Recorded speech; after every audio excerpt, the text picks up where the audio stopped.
Alright, I am back with an Avengers video.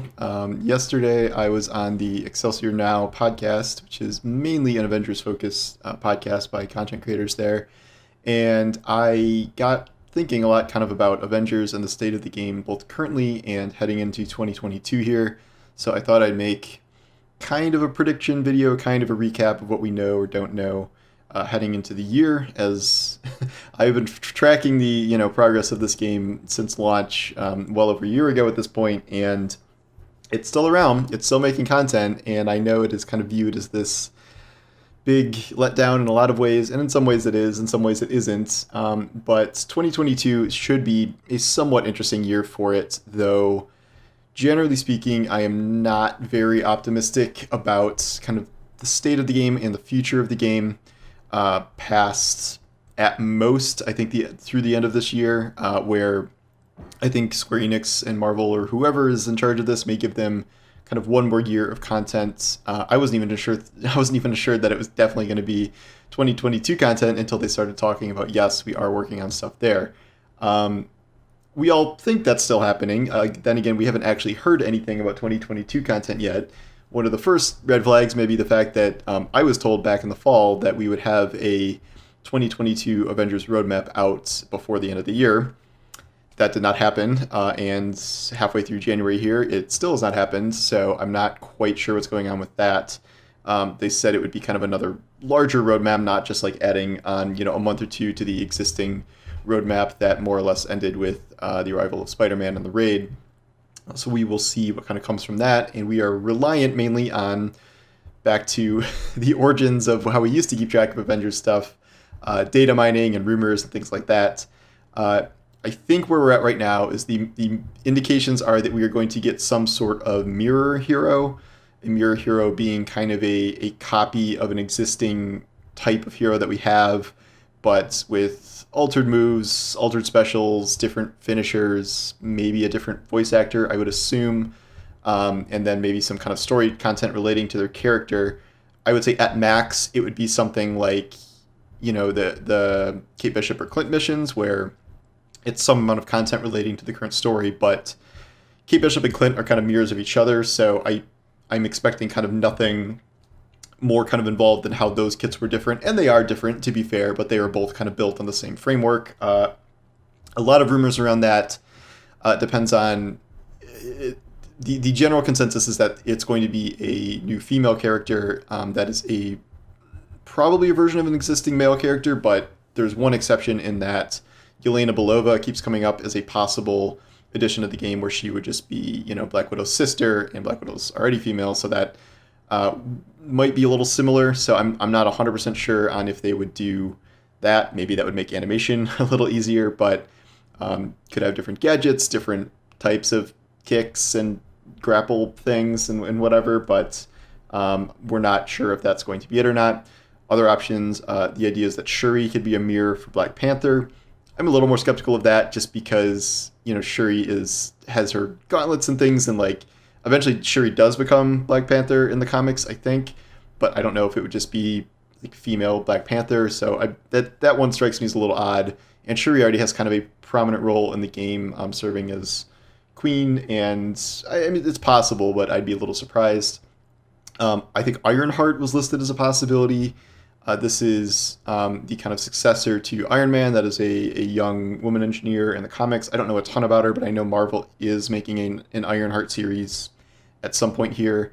And so that would obviously be a mirror of Iron Man. And then the final option that seems the most likely is Jane Foster Thor, which would be a kind of, gender flip version of Thor. And Jane Foster Thor is coming up in the new Thor movie that is going to be here sometime later this year. I don't remember the exact date, but that one probably makes the most sense to me. And for me, it's kind of between her and Yelena, if this mirror idea of a champion comes to fruition. After that, whoever this mirror is supposed to arrive before She-Hulk, and She-Hulk is not a mirror. She-Hulk is supposed to be an entirely new character. Obviously, she's built a lot differently than Hulk, so I would be kind of surprised if she was. Wouldn't really even make sense to make her a mirror of Hulk in a lot of ways, although I am very curious about what her melee attack might be that is not throwing bricks or whatever. She is supposed to be kind of the next quote unquote real hero. I've heard they might be trying to time that with whenever the She-Hulk series comes out with Disney Plus. I don't know if that.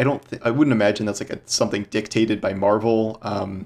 They might just be trying to do that for their own benefit in terms of like, oh, She-Hulk's in Disney Plus, like come check her out in Marvel's Avengers. Like it might just be to their own benefit to line that up, but that's not coming till later in the year. I don't really even remember when the She-Hulk series is supposed to arrive or if it has a date yet, but sometime this year. And that is the Tatiana Maslany, I don't think that's pronounced right, version of the character where she's playing Jennifer, and we will see how that goes. She has a voice actress already. Like this is pretty confirmed. This is not really even data mining at this point. Like the voice actress confirmed that she's voicing her already, and that seems like a pretty sure thing. After that, things get a little nebulous. There are kind of long rumored data mines, ideas that maybe War Machine's coming, maybe Winter Soldier's coming, things like that. And then I do think all of this is leading toward another Black Panther size expansion that may welcome the arrival of the Kree invading force, which is kind of what has been set up this entire time.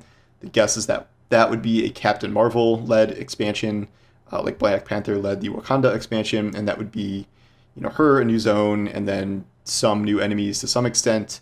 But that would be kind of at the tail end of 2022, similar to when Black Panther arrives, and that would be the whole year of content, and then whatever else is in between. I don't know if Avengers is in like the best state to support another whole year of content. I have not seen any evidence that the community has really grown outside of just when it was put on Game Pass. So obviously that was a boost to numbers in that field. But I mean, Steam charts these days, it's like 700 to 900 max concurrent players at any given time. I'm sure it's higher on console to some degree, but it is not what I would exactly call a thriving community at this point, even if there is, kind of a hardcore niche that still exists for it. And that leads me to wonder, what it would take to turn things around at this point. And like, I just don't know if I can see anything, because all of the stuff they've added, like I haven't disliked anything they've added. It's just that we haven't seen anything produce those kind of spikes that we would have hoped to see by this point. So, each new hero comes out, there's like a tiny spike. Black Panther Wakanda came out. That was a larger spike, but for a shorter period of time. And we kind of returned to baseline very quickly here. These new additions are usually, the Kate and Clint missions are 90 minutes, 2 hours total of kind of new missions. And then it's just, do you want to grind this character to 50, 150, which is, can be a lot of hours, but it's, what are you doing? You're like rerunning old hives and things like that. And it's not terribly engaging. I kind of fell off the wagon. I had taken every character to 150, and then I got to Spider-Man, and I'm just like, I can't do it. I can't run these hives again, like as you're trying to get your power up to do the more interesting activities. And so I don't even think I took him to XP level 50. I think he's at 40 something right now, and I just sort of gave up on him. And then Wakanda, Wakanda was certainly a bigger expansion, but you could do almost everything there was to do in that expansion in about a week. And this is not like a live service in the traditional sense where like there's new breaking developments in the story week to week or new missions rolling out.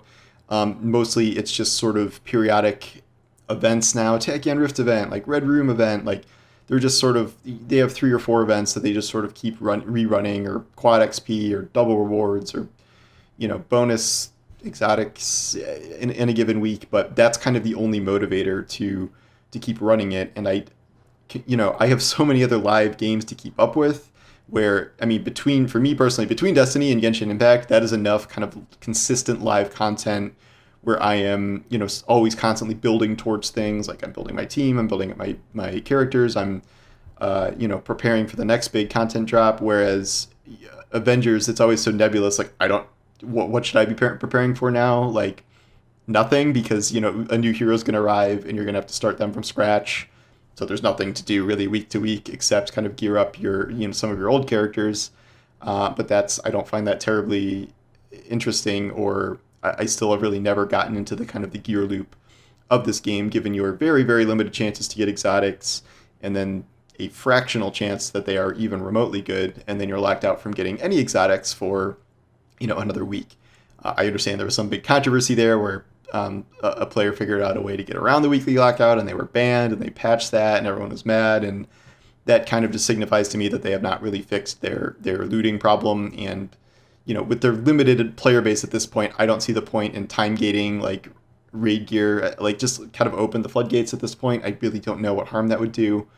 And I just kind of have larger questions about Crystal Dynamics in general. Not like, this isn't me saying like Crystal Dynamics is bad. I think Crystal Dynamics is great, and I think they've done a great job on pretty much everything they've worked on. I think they've struggled with the live aspects of Avengers, but I think they, have done kind of exceptional work on, pretty much all their projects I've played to some extent. And what we're seeing now is, I just wonder, what percentage of Crystal Dynamics is working on Avengers content, what percent is heading over to help Microsoft out with Perfect Dark, because we know that's happening, and what percent is working on a new project that is presumably not Avengers or an Avengers sequel, because that does not seem like it's going to be happening. And all of this kind of adds up to the idea that I just don't think this, indefinite live concept for Avengers is going to keep existing. And if we get all the way through year 2 worth of content and things don't significantly change, which at this point I don't quite see how they will or could, I would expect Avengers to kind of just go into maintenance mode, just rerunning events, keeping the servers on, not like shutting it down, and then maybe releasing new skins every so often, because that's the only way they make money is through skins at this point, and keeping it going that way, but having actual content just sort of not really exist anymore, and letting the ultimate diehard people continue to play it if they want, but kind of veering away from this, we're going to make 5 years of content for this, which with this player base, it is genuinely hard to see kind of the justification for that happening. And we are about to head into an era with a whole bunch more new Marvel games, whether that's new Spider-Man game, new Wolverine game, that Omega Sun, whatever, where everyone's wearing black and gold. I don't even remember what that is. Like an XCOM game, I think. Among other games that are coming for Marvel. I hear there's even an MMO or something. So there are kind of a lot of competing projects that will arrive, and I feel like Crystal Dynamics might be, better off kind of moving on to their next project. I maintain that, like, I don't know. I'm still not sure if, like, Square Enix is the best fit for Crystal Dynamics, period. I just keep thinking back to, how much Square Enix threw them under the bus for, quote, underperforming Tomb Raider sales. They have repeatedly thrown them under the bus for Avengers performance.